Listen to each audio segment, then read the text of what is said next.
Hello everyone, I'm Dr. Angela Mattke and you're watching Ask the Mayo Mom on Mayo Clinic's Facebook Live. I'm a pediatrician at Mayo Clinic Children's Center. Twice per month I host a show about pediatric health topics where we take and answer your questions live. Today we are discussing Eosinophilic Esophagitis, which is also known as EoE in children, and we'll be specifically discussing it from an allergist perspective. Joining us for this discussion today is Dr. Anupama Ravi, a pediatric allergist and immunologist at Mayo Clinic Children's Center. Dr. Ravi is the medical director of the Pediatric Outpatient Center and also the co-director of the Pediatric EoE Clinic, along with Dr. Ahmad Afza. Dr. Ravi is also an assistant professor of pediatrics at Mayo Clinic and has a special interest in EoE. It's going to be a great discussion today, so please send your questions under the Facebook Live video feed, and we will try our best to review and answer them during the live broadcast today. So Dr. Ravi, thank you so much for joining me today. Oh, thank you for having me. And we go back a long ways. We actually graduated from residency together. Yeah, so it was a long time ago. It was a long time ago. And we're both, you're the Mayo mom, but I'm a Mayo mom too. You are a mom. We're you both are a Mayo mom. That is correct. Yes. I'm glad to have another Mayo mom on the show today. You. And I'm glad to be talking about eosinophilic esophagitis. Oh, one of my areas of passion. Awesome. I mean, it's a long name, and I referred to it as also EoE in the introduction. Yes. So what is EoE? Yeah, that's going to be a long discussion today. But what I like to do with families is kind of start, it's such a long name, right? Right. And so we're abbreviating it to EoE. So I always like to talk about what is the esophagus. So I always tell families it's kind of like a tube, right? You eat a food, it goes down this tube to your stomach. So that's what the esophagus is. And then you see that name eosinophilic. And then then I start drawing pictures. So I'm going to draw a picture, okay? Perfect. So when we think of a cell, that's kind of what it looks like, right? And there's different It's really tiny. Right, really tiny. You have to use a microscope. So there's these immune cells called white blood cells. And then there's one that when you draw it, it kind of looks like, it looks kind of like this. And then it has little kind of granules within it. And so it kind of looks like this. And this is what we call an eosinophil. This, in addition to mast cells, are my favorite kind of cell. I when I'm in the lab, I look at this under a microscope and I say, okay, those are eosinophils. So when you think of eosinophilic esophagitis, you have these immune cells. I like to think of immune cells as soldiers. They're soldiers of our body. In the army, Yep, fighting exactly. Off things, And when you look at it, patients that have eosinophilic esophagitis, they have these kind of soldiers or immune cells in their esophagus. And are they supposed to be there or not? They're not supposed to be there. Right. Exactly. Okay. So when we think of a normal individual that doesn't have any abnormalities, they shouldn't have any of those soldiers or those immune cells, those eosinophils in the esophagus. And then there's specific kind of things that we see to make that diagnosis. We see that when you look kind of under a microscope, there's a certain number they have to have. And that number is greater than 15. So if they kind of look at a section under a microscope, it has to be more than 15 eosinophils per that high power field. So that's kind of one of those things you have to have. The other thing about EoEs, it's a chronic condition. So it's not something that it's just going to be like one day and it'll go away. If you have it, it tends to last for a really long time. The other part about that definition, or what is EoE, is that it's an immune mediated. So it's that eosinophil that's involved in that process, and it's thought to be driven by allergens. So that's what I would say is what is eosinophilic esophagitis. Okay, so of those people that have those the little eosinophils in the army in their esophagus, are they at higher risk? Do they have some risk factors that maybe make this happen? Yeah, so when we look at patients that have EoE, they're very allergenic.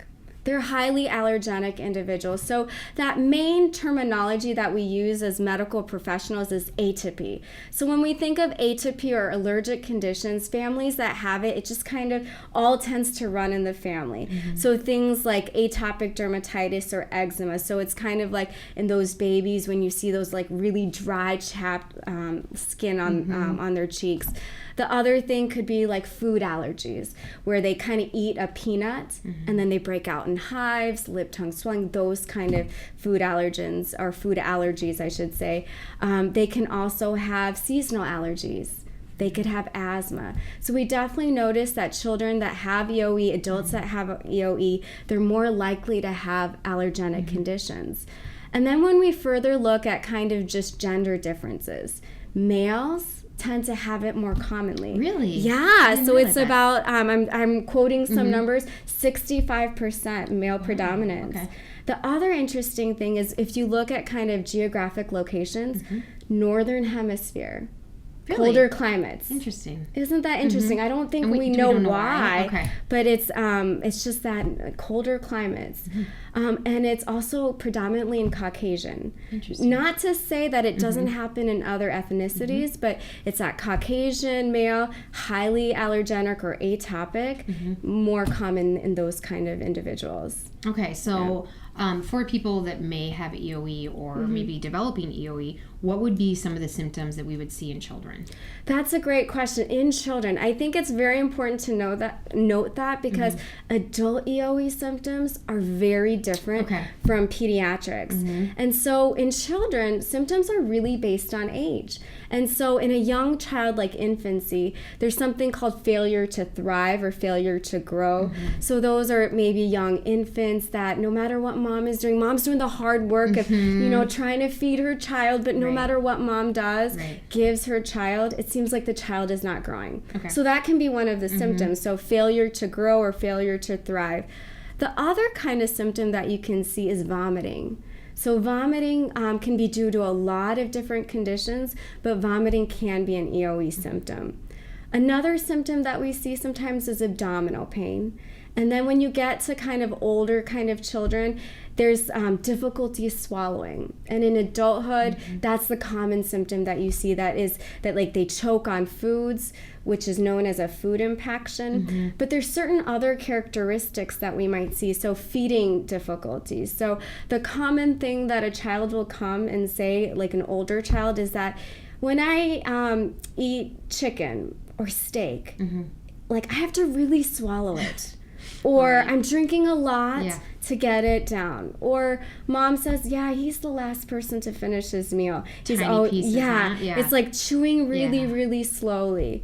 And sometimes what happens is it goes on for so long that you might not even notice that because the child is so used to overcoming that. So they're just kind of like, let me just eat shredded meat instead of eating it in pieces. So they start to compensate, right? But people might not even realize what's going on. Right. Okay. Absolutely. So it's really a clinician or a physician or a wonderful mom or dad just kind of looking at these symptoms. Thinking it seems different than what it should be. Okay.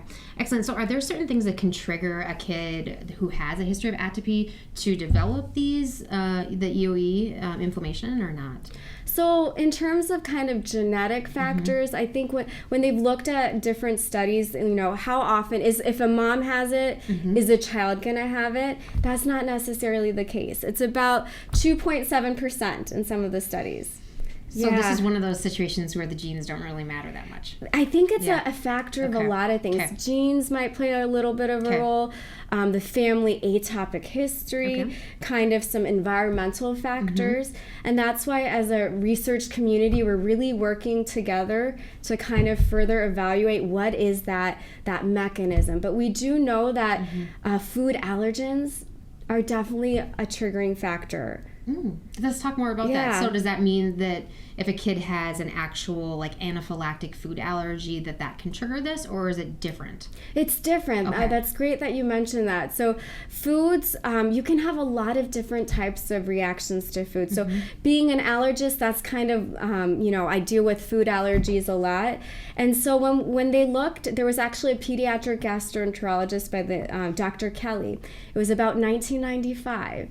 And he looked at a population of children that seemed to have these symptoms. And when he scoped them, or she scoped them, they found that there was all these eosinophils in the esophagus. And then when they gave these children something called an elemental formula, basically it's so broken down, it's just amino acids. And then they saw that all the eosinophils went away. Interesting. And their symptoms got much better. Right. And so that's kind of the start of that discovery of EoE. Okay. And so we've come, some ways from there that we've noted that the top 8 allergens, so those are the milk, wheat, eggs, fish, shellfish, peanut, tree nut, soy, that those can trigger different kinds of reactions. So those are the top 8 EoE triggers, but those are the same foods that could potentially cause anaphylaxis in some children. So this might be a good segue to talk about those differences. Yeah, let's talk about that. Okay, so when we think about, they use a terminology, IgE mediated. That's basically when a child eats a certain allergen, kind of like peanut. And when they eat it, they notice that their lips swell up, or they might get hives, vomiting, difficulty breathing, but those are immediate, and that happens right away. Whereas with EoE, it's not that if the child eats the milk or the wheat right away, they're going to have those EoE symptoms. So it's really different. I always think of like those IgE-mediated food allergies, that classic peanut allergy, to be an immediate reaction. Whereas if there's a food triggering EoE, that's going to be more of a delayed kind of reaction. Okay, so they're definitely different. They're different. Okay, let's come back to this in a second. So if you're suspecting the actual EoE based on the symptoms in the kid, based on all the things that you've already described, what's the next step and who's involved in that process? I think it's really important to work with your primary care doctor. And if your primary doctor is thinking, okay, this really sounds like something called EoE, then the next step would be to, look at a pediatric gastroenterologist. This is a GI doctor, or a stomach esophagus expert.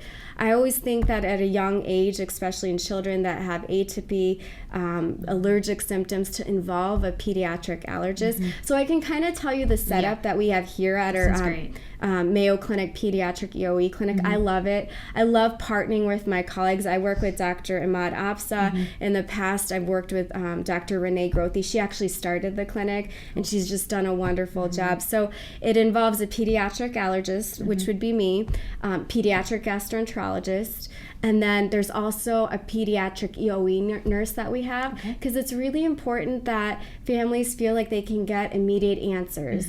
We love to reach out to families before they come to really understand what is bringing them to Mayo Clinic, to help really coordinate their care.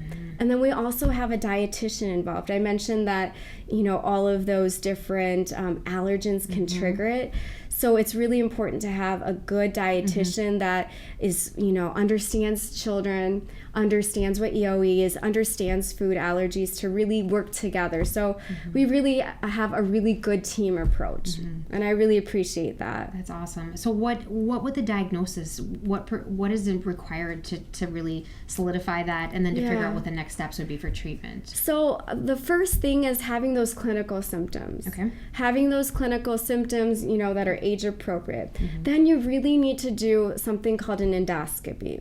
What is an endoscopy? That's basically when the pediatric gastroenterologist, or that stomach esophagus doctor, will go take a camera and take a look at the esophagus itself. And that is something that requires something called sedation. It's not something that we take. We're both moms, right? Right. We don't want to put our kids through it, or our patients. Right. And it can be really difficult for some families to try to put a child under anesthesia, and to do so. We take that into consideration. But you get that camera scope, you're able to look at the esophagus, and you might see certain patterns that are suggestive of EoE. But ultimately, they take these really teeny tiny tissue. Really teeny tiny, and that process, there's really minimal harm to the child. And then they take that to the lab, they look under a microscope, and they see, what does it look like? Are there eosinophils there or not? And then we look, okay, this is the number of eosinophils there. And then after that, it's really working together as a team. And this is why we work together. I have the allergist expertise, but we also want the gastroenterology expertise. They're going to look, and we look, is there any reflux going on? Because reflux can cause eosinophils in the esophagus too. Are the pathologists involved at looking at these under the microscope as well, or is it mostly just done by your team? It's done. It's done by a wonderful. So that's another member of a wonderful team. Anesthesia, Yes, everyone. everyone. Absolutely. And just going back to the anesthesia, it is safe in children, and Mayo has done a lot of the studies on it. But we always want to make sure we're not just doing it to when it's not necessary. Basically, is what it comes down to. Exactly. So it's like every time you do it, we're always thinking, okay, does a child really need it? Exactly. How much are they going to benefit from it, from the risk? So that risk and benefit analysis. So if you're seeing the eosinophils under the microscope, under the biopsy, what are the first steps in trying to alleviate these child's symptoms with treatment? So there's a couple of different treatment options. I like to kind of put them in 3 different categories.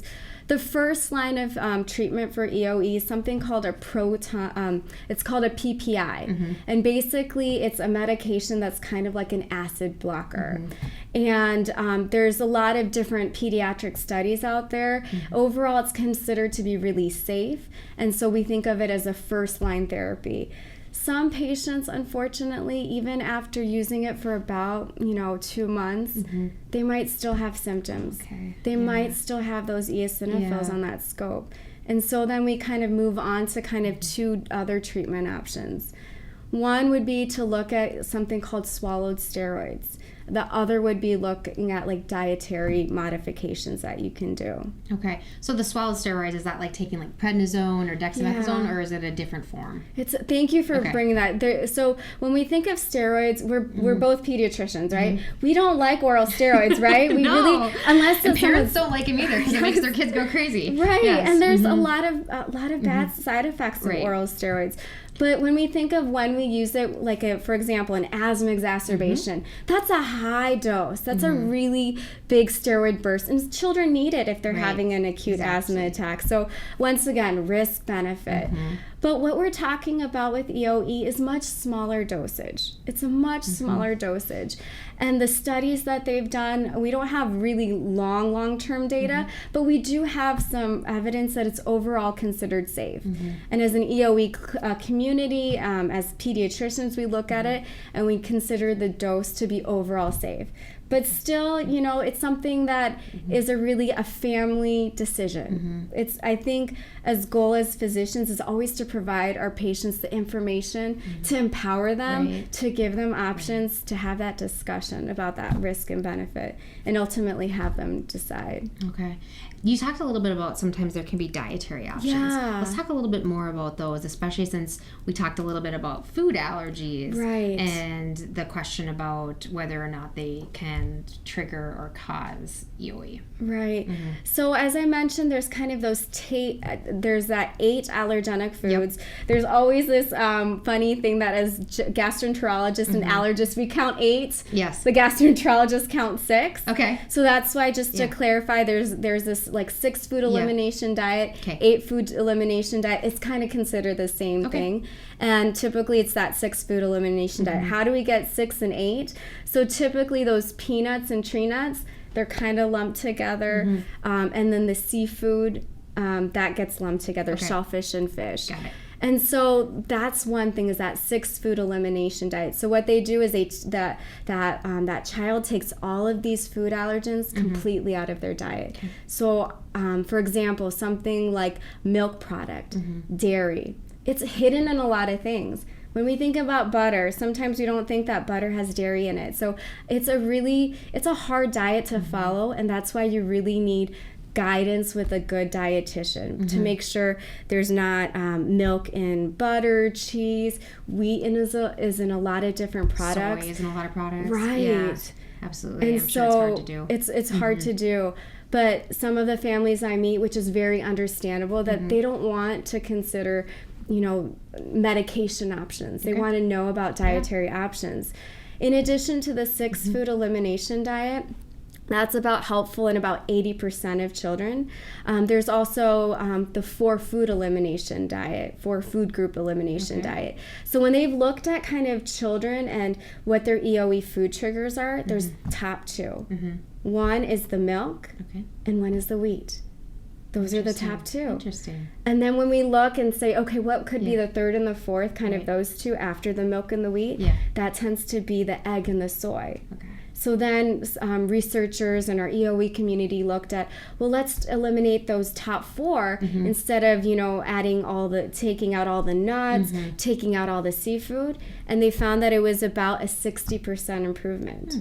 And then there's been even newer studies that they've done with kind of 2-food group elimination diet, 1-food group elimination diets as well. Is this elimination permanent, or is there a chance that a child can reintroduce the food at a later date? That's a great question. So after you kind of start that food elimination diet, you want to know that it's working. Sometimes in children, you can go on symptoms. Sometimes you can't. It's kind of managing, like you don't want to do a scope unless you have to, but sometimes doing a scope is the only way that you truly know what's going on with those eosinophils in the esophagus. So after that 6-week, after the 6-food elimination diet, they do it, it really depends on the practice. Typically in studies, they're doing it 6 to 8 weeks. That's kind of what we do as well. And then they have a rescope. And if on that rescope, all the eosinophils are gone, the diet worked. There was one of those foods. There was one food of those 6 that helped, get rid of it. But you don't want a child to live like that lifelong. No. You need to find the food trigger. So when they've looked at studies, there's typically about 70% of the time a 1-food trigger. Really? Yeah. Okay, well that's a lot more livable than being able to do that rather than 6. Exactly. Yeah. Okay. So then what they do is they try to kind of sequentially reintroduce those foods into the diet and try to do the scopes in between to see, okay, is this a food trigger or not? So if you're like, you finally ultimately end up putting like wheat in the diet and then the eosinophils are there, wheat's your trigger. There you go. And then going back to your great question, if you're able to find out, for example, that milk or wheat is the trigger and you completely take it out of the diet, lifelong, it'll continue to stay that there's no eosinophils in the esophagus and be symptom free. Wow. Okay. Yeah. Well, that's a pretty a good fix then for families. Yeah. I bet one question you hear from families a lot, which would probably be easier than having to eliminate things and do scopes, would be, can you just do food allergy testing? Right. Can you talk a little bit about that? Yes. Yeah. This is a question I get all the time, and I think this is a great point to clarify. I think it's best to talk about kind of what are food allergies in the first place. So when we think of the immune system, we think of soldiers, right? Right. And so when I think of food allergies, I think of children that have that eczema, that atopic dermatitis. And basically what eczema is that it's the skin immune system. And this is saying it in the simplest terms, of course. It's a lot more complex, as we know. But it's kind of like those soldiers in the skin that are revved up. They're revved up to fight that battle. And then like your mom and you're eating peanut butter, you love your child, you're going to kiss your baby. Right. And then the soldiers, it's kind of like they're seeing that peanut butter over and over again. But they're like, wow, I don't see it inside. It must be a suspect. And so then they start creating, I call it ammunition, but it's that IgE to peanut. It's a great analogy. I use it for families because I feel like in our medical system or medical world, we can use terminologies that we can understand, but it's really important for families to kind of understand. I can understand it better when you explain it. Oh, that's great. Yeah. And so when your body... those soldiers are so revved up and they're like, even if you put them in a bubble, they want to fight. So it's not that foods are causing the eczema. It's just that that's their inherent state. And so they're kind of ready to fight this battle. And then a family member or in their environment, the peanut butter or peanut is there. And then what starts happening is the soldiers, they're like, I've never seen this before.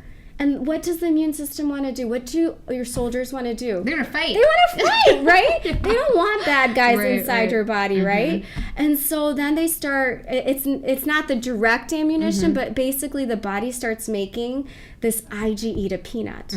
That's what the body starts making. initially when you're early on, maybe they make just a little bit. But as time goes on, they might start making a lot more.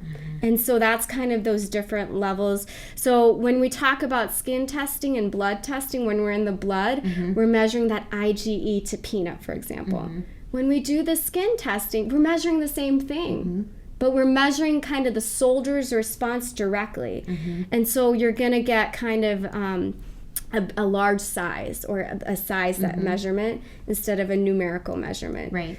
So a lot of families want to know what skin testing is. So let me have this opportunity to explain it. So what our wonderful nurses in our lab do is they clean off the skin. It feels a little bit cool with some alcohol wipe just to make sure all the bacteria, everything is cleaned off. And then what they do is they take these plastic things, they dip it in different allergen solutions. So they kind of dip it in here, and then they touch it to the skin. So children, it's a surprise to them. I've had it done on myself just to see what, my nurse did on just to see what it feels like. I wouldn't say it's painful. Okay. It's just a surprise. Yeah.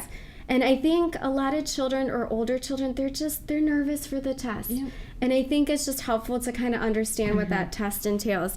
Then they will touch it to the skin. Then they wait 15 minutes, and then the nurses come back and they measure the size. So if someone has like an IgE to peanut of 100 in the blood, for example, you would anticipate this to be large on the skin as well. Right. So using these to predict the triggers for EoE are not helpful. Are not helpful. Okay. And because when we look at kind of peanut allergies, it's when you kind of eat it, immediately have lip tongue swelling, difficulty breathing, those kind of IgE. Right. Absolutely. And so it's kind of like trying to use the skin testing or blood testing to figure out the food trigger. It's for a different mechanism. This is only for those immediate food allergic reactions. Okay. They've done studies looking at what if we did the testing anyway and try to eliminate foods. Yeah. It was not very helpful. Okay. So when families come to you, it's just one extra test that we don't need to do. Unless they have true food allergies. Unless they have true food allergies, it's different. Okay. And this is why I think that team approach is really helpful, because I see some patients that, maybe they've never eaten the food and they want to know if they have a food allergy or not. And I can further evaluate for that immediate anaphylactic type of food allergy.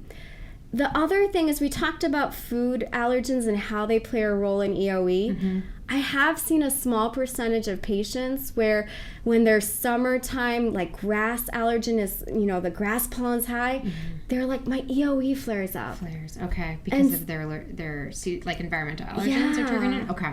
And so this is not widely studied, and that's one of my areas of research interest as well, is looking at kind of the role that aeroallergens or environmental allergens play. And I think that sometimes doing the skin prick testing for the environmental allergies might be helpful to control some of their comorbid allergic conditions. Okay, excellent. Thanks for clarifying that. We're getting close to the end of our time. We have a great audience question. Really talking about what happens if EoE is left untreated. What are the long-term consequences of it? So that's a great question. There is one European study out of Switzerland that looks at that.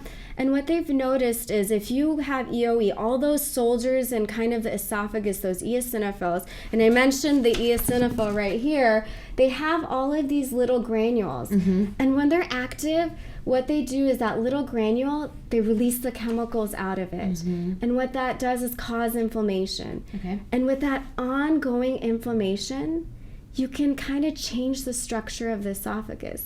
The esophagus can stiffen. And if that kind of keeps on going, there's a possibility that you can get narrowing of the esophagus. And that's what we really, that's what we worry about. There's a medical name for that. That's the stricture. Okay. So that, and then we also want to, the quality of life is important for these children. We want them to eat. We want them to grow. Right. And so it's kind of all of those factors that we really want to treat these children. Okay. There was one specific audience question wondering if there was any association between EoE and peripheral neuropathy. Is that something that they had found in that European study at all? That is not something that I'm aware of. But that brings up a good point of comorbidities or kind of other conditions that might be associated with it. They have found in some studies like autoimmune, I don't know about necessarily that specific disease process, and also anxiety. Okay. It's about 15% of children, they have anxiety associated with it. And that's important to know. And I feel like at least in our pediatric EoE clinic, a lot of times children come in and we really want to give a full package of care. So I think it's important to also manage that anxiety. Absolutely. And some of these children that go on these food elimination diets, they get nervous to eat anything. And so I think that's where it's really important to kind of look and address that issue as well. That's a really, really good point. Well, as we finish up, is there anything else that you would like to share with the families and audience that are watching? I would like to take this opportunity to really thank my whole team, or I would say our whole team. Dr. Ahmad Apsa has been wonderful. Dr. Renee Grothy, Dr. Dave Katska is a wonderful research mentor, and I've had the opportunity to do a lot of basic science research, clinical research in EoE. And I have to thank you. I've known you for so long. I know, we've had a long journey together. I know, and you're my children's pediatrician. You're one of the best doctors. Conflict of interest. No, I'm just kidding. You're an amazing doctor. You're so thorough. Oh, thank you. And on behalf of the Children's Center, I just have to thank you for taking the time to do this. Thank you. And the last part is just as medical director for the outpatient center, that's one of the things that I really love, that the care that we can provide. We can really help families coordinate that care with that one visit kind of to Mayo Clinic, and really create an itinerary that works for the family and partner with the families. Yeah, that is incredible. The partnering you do and the itineraries and being able to streamline the process, it's just fantastic. Yeah. So, well, thank you for being here today and sharing your knowledge with us and everyone else who watched. Thanks everyone who sent in questions. You can catch the next Facebook Live video question and answer session will be on December 5th at 11 a.m. Central Standard Time. Our guest will be Dr. Valeria Cristiani, who is a pediatrician at Mayo Clinic, and she will be joining us to talk about how you can keep your child healthy through regular well child visits and partnering with your primary care provider. We'll also discuss some new important preventive services that are done at these visits, including new recommendations for fluoride varnish for children who may qualify. So thank you everyone who watched, and have a wonderful day.